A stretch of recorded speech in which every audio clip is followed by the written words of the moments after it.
Hello everyone, welcome to day 3 of the Jekyll and Hyde rehearsals. I'm here today with Matt, and in today's rehearsal we took a really deep look into the Jekyll and Hyde transformation and how we were going to realize and physicalize these transformations.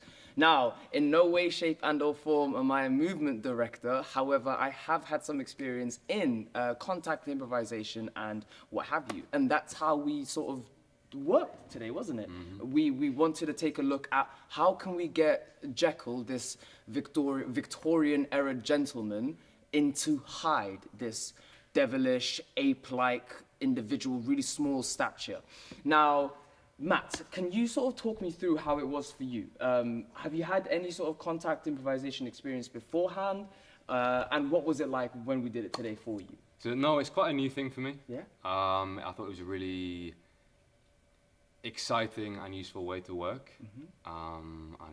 I mean, finding a completely different physicality, especially going between two, mm-hmm. is always quite a big task.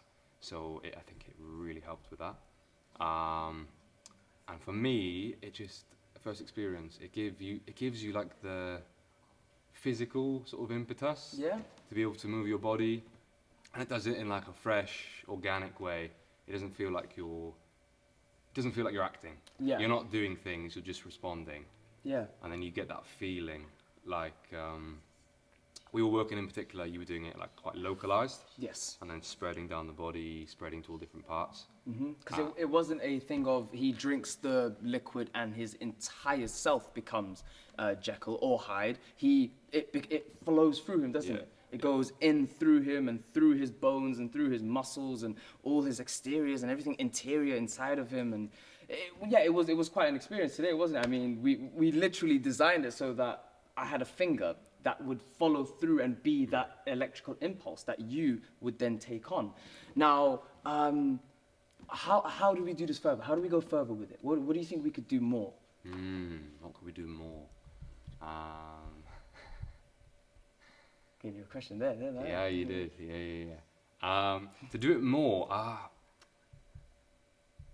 I feel like even just doing that in the first place, obviously you can't be literally there on stage, pressing all the buttons on me, you know? Exactly, yeah. But it gave me the sensation of like, oh, I get it. It's like I'm getting the vibe, I'm getting the sort of pattern, and now suddenly it's going more. Yeah. It's going crazy. It's traveling. It's here. It's there. Yeah, because it also changes, doesn't it? Because it's not just Jekyll and Hyde. It's also changing from Hyde back into Jekyll. Now, what's that like? What is it? Is it any different going from that small ape-like figure back into that sort of fine Victorian era gentleman? Yeah. Would you say there's any difference between the two? Would you feel that there's a difference? Yes, it's definitely. It's more of a gentle change. Okay. Because obviously Jekyll is a much gentler.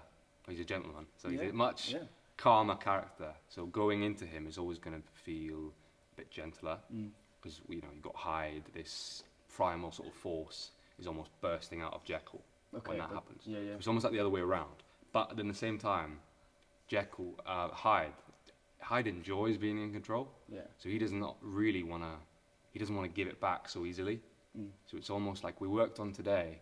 It almost feels more like to become Jekyll. It's more of like powers and forces sort of going inwards, because you're getting more and more restricted, and you're becoming more and more like the sort of gentleman. Yeah, okay. So it's a very different experience. Okay. Well, there's more experiences to be had, and that is where we are going to finish. And thank you all very much for listening to our day 3 of Jekyll and Hyde rehearsals.